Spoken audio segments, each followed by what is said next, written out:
당신 아파트 쓰레기장에도 그런 할머니 계시지 않나요? 저는 강남 대치동 공공시야 아파트 경비원입니다. 월급 220만 원, 3교대 근무, 올해로 7년째입니다. 매일 새벽 4시 30분 어김없이 나타나는 할머니가 한 분 계십니다. 70대 후반쯤 되어 보이는데 낡은 점퍼에 찢어진 운동화를 신고 계시죠.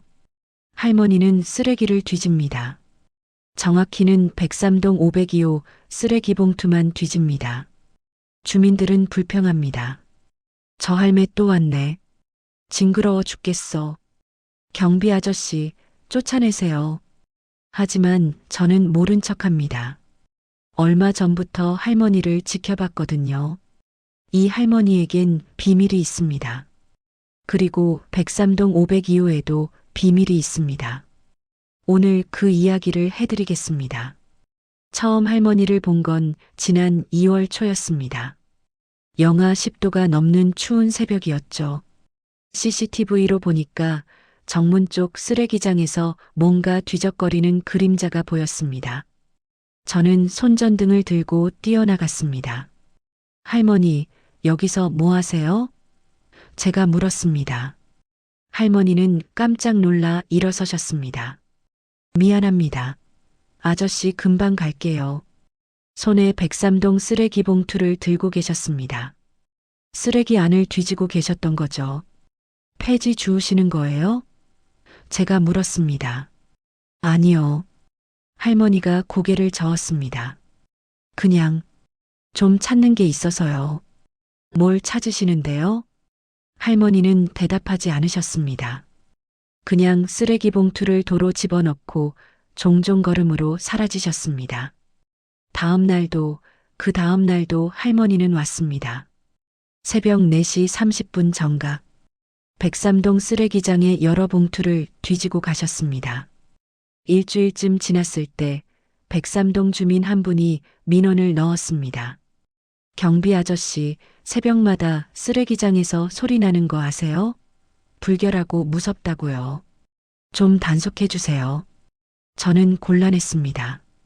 할머니를 쫓아내야 하나? 하지만 뭔가 사연이 있어 보였습니다. 2월 말 저는 할머니께 조심스럽게 말을 걸었습니다. 할머니, 죄송한데요. 주민분들이 불편해하셔서 조용히 해주실 수 있을까요? 네, 알겠습니다. 죄송합니다. 할머니가 고개를 숙였습니다. 근데 할머니, 뭘 찾으시길래 이렇게 매일 오세요? 할머니는 한참을 망설이시더니 말했습니다. 아들이요. 우리 아들. 아들이요? 네. 103동 어디 사는지 몰라서 한 달째 쓰레기를 다 뒤지고 있어요. 할머니의 목소리가 떨렸습니다. 제 가슴이 철렁했습니다. 103동은 15층 건물 한 층에 4가구씩 총 60가구였습니다. 그날 이후로 저는 할머니를 도왔습니다. CCTV 사각지대를 알려드리고 주민들 눈에 안 띄는 시간을 말씀드렸죠. 할머니는 천천히 이야기를 꺼내셨습니다. 우리 아들이 22년 전에 집을 나갔어요. 할머니가 말했습니다. 그때 아들 나이가 24살이었어요. 제가 재혼하는 게 싫었나 봐요. 재혼을요? 네. 남편이 일찍 돌아가셔서 아들 대학 보내고 빚만 남았어요. 그래서 재혼했죠. 아들한테 짐이 안 되려고. 할머니의 목소리가 떨렸습니다. 그런데 아들이 그날 이후로 연락이 끊어졌어요. 핸드폰도 바꾸고 어디로 간 건지 알 수가 없었어요. 찾아보지 않으셨어요? 찾았죠. 미치도록 찾았어요. 할머니가 눈물을 닦았습니다. 그런데 못 찾았어요. 그렇게 22년이 지나갔죠. 그럼 어떻게 여기를?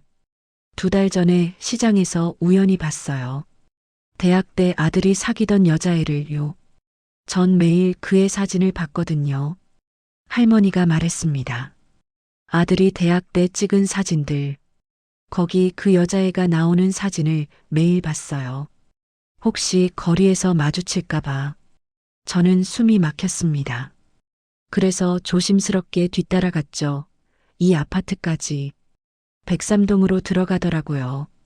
할머니가 말했습니다. 근데 몇 호인지를 모르겠어요. 그래서 한 달 동안 103동 쓰레기를 전부 다 뒤졌어요. 전부요? 네. 1층부터 15층까지 모든 봉투를 하루에 두세 집씩 할머니가 말했습니다. 그러다가 일주일 전쯤 502호 봉투에서 2003년생 남자 대학생 이름표를 봤어요. 나이가 딱 맞아서 혹시 우리 손자일지도 모른다고 믿고 싶었어요. 아들이 가출한 게 2003년 초였어요. 그때 그 사진에 배가 불러 있는 것 같았거든요. 제가 물어봤는데 아들이 화를 내더라고요. 할머니의 눈에서 눈물이 흘렀습니다. 계산해 보니까 딱 맞아요. 그래서 이 집이 우리 아들네 집이라고 믿고 싶어요. 손자가 뭘 먹는지, 어떤 책을 보는지, 쓰레기 보면 알 수 있잖아요. 할머니, 그럼 502호 문 두드려 보세요. 못해요. 할머니가 고개를 저었습니다. 아들이 저를 원하지 않는데, 제가 무슨 자격으로, 전 그냥 잘 사는지만 알고 싶었어요. 그것만으로도 충분해요. 낮에는 혹시 마주칠까봐 조심스러워서 못 오신다고 했습니다. 그날부터 저는 502호를 유심히 지켜봤습니다. 그리고 CCTV에서 남자 얼굴이 잘 나온 장면을 캡처했습니다. 다음날 새벽 할머니께 사진을 보여드렸습니다. 할머니, 이분이 502호 사는 남자분인데요. 혹시 아드님 맞으세요? 할머니는 사진을 보더니 주저앉으셨습니다. 우리 아들이에요. 우리 아들 진수 맞아요. 얼마 만에 보는 얼굴인지. 그날 할머니는 한참을 우셨습니다. 502호는 40대 중반 남성 부인, 그리고 대학생 아들이 사는 3인 가족이었습니다. 김진수 씨는 매일 아침 7시에 정장 차림으로 출근했습니다. 부인은 주 3회 필라테스를 다녔고 아들 김준혁 씨는 명문대 과잠을 입고 다녔습니다. 겉으로 보기엔 완벽한 가족이었지만 김진수 씨는 늘 무표정했습니다. 3월 5일 새벽이었습니다. 평소처럼 CCTV를 보고 있는데 103동 쓰레기장에서 할머니가 쓰러지는 게 보였습니다. 저는 뛰어나갔습니다. 할머니는 가슴을 움켜쥐고 쓰러져 계셨습니다. 저는 바로 119에 신고했습니다. 한 할머니가 가슴을 잡고 쓰러지셨어요. 빨리 와주세요. 구급차가 할머니를 데려갔습니다. 저는 그제야 할머니 이름을 알았습니다. 지갑에서 신분증을 찾았거든요. 김순자, 74세. 하지만 보호자 연락처는 없었습니다. 당연했죠. 아들과 22년째 연락이 끊긴 분이니까요. 저는 고민에 빠졌습니다. 502호에 알려야 하나?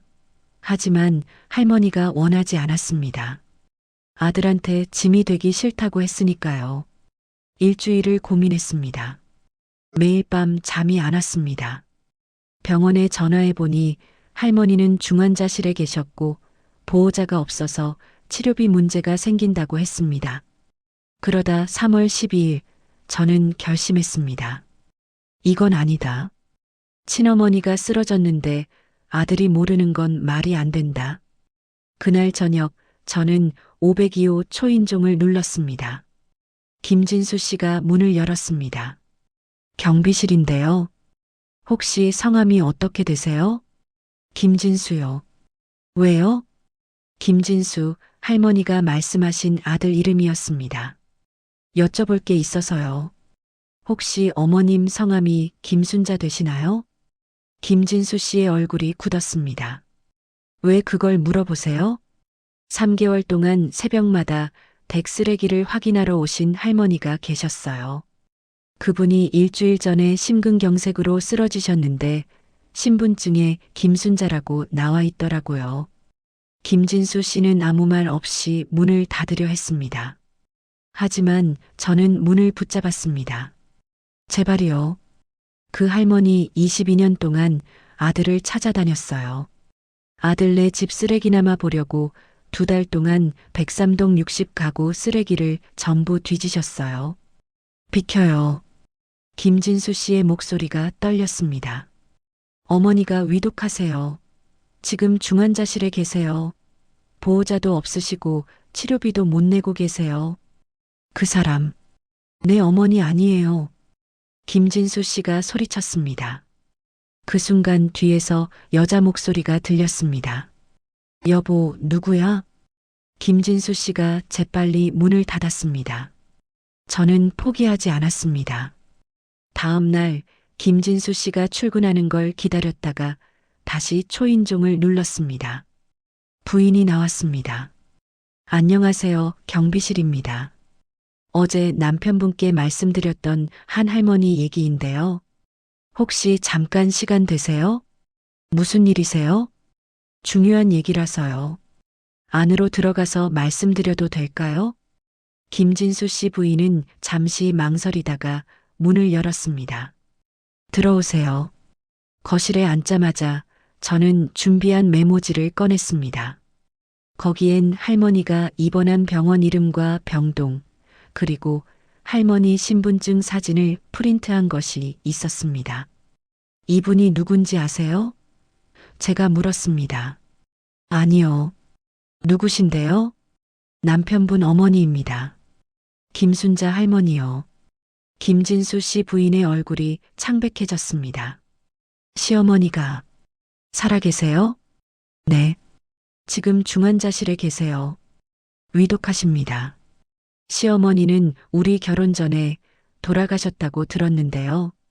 남편분이 거짓말하신 겁니다. 22년 전까지는 살아계셨어요. 김진수 씨 부인이 의자에 주저앉았습니다. 어떻게 이런? 저는 천천히 설명했습니다. 할머니가 22년 동안 아들을 찾아다닌 이야기, 시장에서 우연히 며느리를 발견한 이야기, 2달 동안 60가구 쓰레기를 뒤진 이야기. 김진수 씨 부인은 울기 시작했습니다. 저는 정말 몰랐어요. 아드님은요? 우리 아들은 할머니 존재 자체를 몰라요. 남편이 예전에 돌아가셨다고 했으니까 아들이 태어나기 훨씬 전에 돌아가신 걸로 알고 있죠. 바로 그때 현관문이 열렸습니다. 아들 준혁이가 들어왔습니다. 엄마, 나왔어. 누구세요? 준혁이가 저를 보고 물었습니다. 김진수 씨 부인이 얼른 눈물을 닦았습니다. 우리 아파트 경비 아저씨셔. 저는 일어섰습니다. 안녕하세요. 혹시 이름이 어떻게 되세요?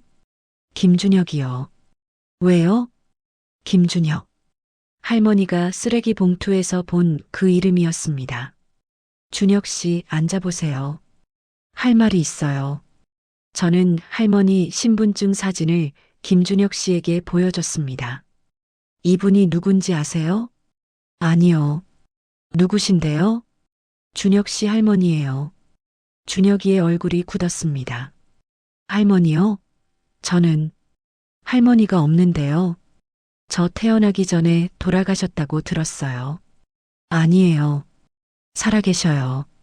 지금 병원에 계세요. 엄마, 이게 무슨 소리예요? 준혁이가 어머니를 봤습니다. 김진수 씨 부인이 울면서 고개를 끄덕였습니다. 준혁아, 미안해. 엄마도 오늘 알았어. 아빠가 거짓말한 거였어. 저는 천천히 말했습니다.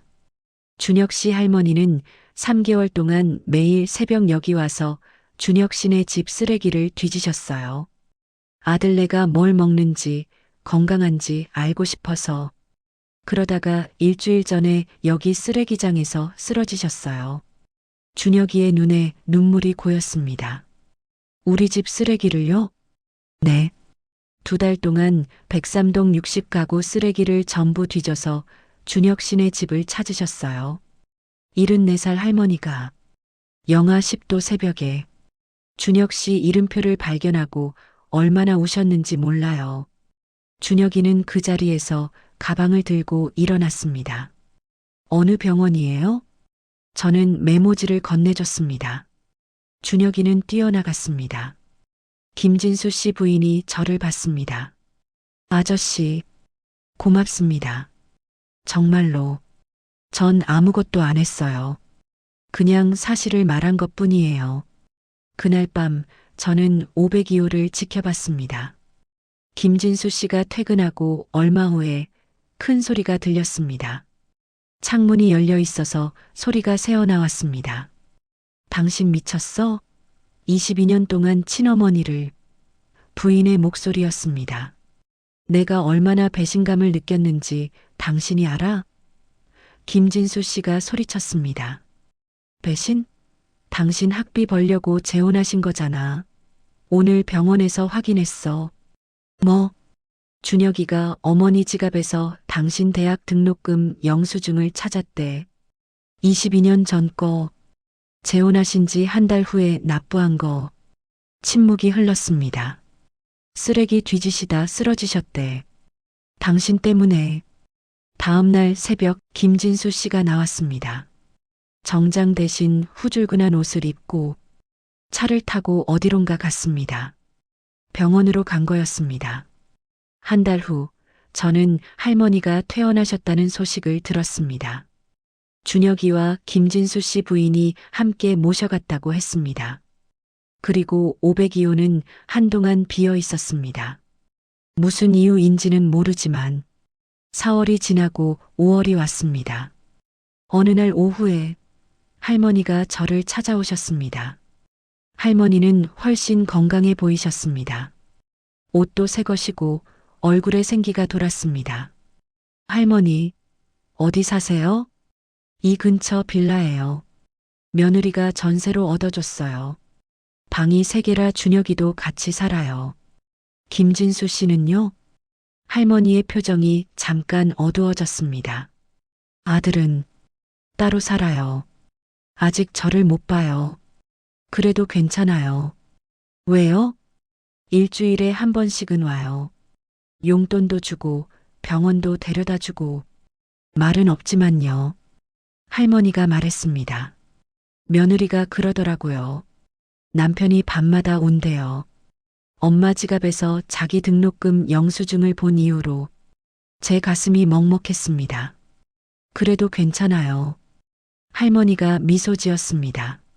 손자를 매일 봐요. 아침에 밥도 차려주고 학교 갈 때 챙겨주고 준혁이가 할머니라고 불러줘요. 처음 그렇게 불렀을 때 얼마나 울었는지 몰라요. 할머니가 제 손을 잡았습니다. 전 행복해요. 22년 만에 손자를 봤잖아요. 손자가 저를 할머니라고 불러줘요. 그것만으로도 충분해요. 아들은 천천히 기다려야 할 것 같아요. 재혼하신 분은요? 오래전에 돌아가셨어요. 좋은 분이셨어요. 저한테 아들 찾으라고 늘 말씀하셨죠. 그런데 못 찾았어요. 그분이 돌아가시고 혼자 살다가 이렇게 손자를 만났네요. 할머니는 그날부터 일주일에 한 번씩은 저를 찾아오셨습니다. 준혁이가 제 된장찌개를 좋아해요. 처음 해줬을 때 3그릇을 먹었어요. 할머니, 저번에 드린 영양제는요? 준혁이한테 줬어요. 대학생은 영양제 먹어야죠. 그렇게 2달이 흘렀습니다. 어느 토요일 오후 저는 CCTV로 정문을 보고 있었습니다. 김진수 씨 가족이 들어오는 게 보였습니다. 502호로 다시 온 거였습니다. 그런데 이번엔 할머니도 함께 계셨습니다. 저는 깜짝 놀라 뛰어나갔습니다. 할머니가 웃으며 손을 흔들었습니다. 아저씨, 우리 다시 왔어요. 어떻게 된 거예요? 김진수 씨 부인이 말했습니다. 시어머니를 모시기로 했어요. 준혁이가 원하기도 하고 저도 시어머님을 더 알고 싶어서요. 김진수 씨는요? 남편도 동의했어요.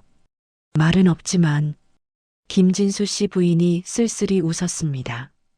그날 저녁 저는 그 장면을 봤습니다.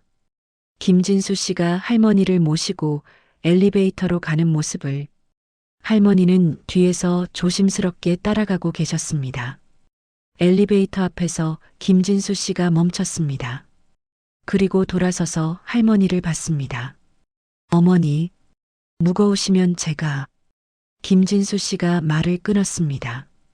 할머니는 고개를 저었습니다. 아니야. 엄마가 들게. 너는 먼저 올라가. 두 사람은 한참을 서로를 바라봤습니다. 그리고 김진수 씨가 고개를 숙였습니다. 일주일 후 할머니가 김치를 들고 오셨습니다. 이거 좀 드셔보세요. 준혁이랑 제가 같이 담갔어요. 김진수 씨는요? 어제 처음으로 제 방에 들어왔어요. 그리고 앉아서 1시간을 말없이 있다가 어머니, 죄송합니다 하고 나갔어요.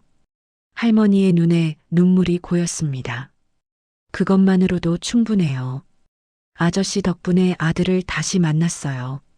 정말 고맙습니다. 아저씨가 아니었으면 저 아직도 쓰레기 뒤지고 있었을 거예요. 아니, 아마 그날 죽었을지도 몰라요. 할머니는 22년 동안 아들을 그리워했고 김진수 씨는 22년 동안 상처를 품고 살았습니다. 둘 다 서로를 사랑했지만 자존심과 오해가 가로막았습니다. 할머니는 아들에게 짐이 되기 싫어 이유를 말하지 않았고 김진수 씨는 엄마가 자기를 버렸다고 생각했습니다.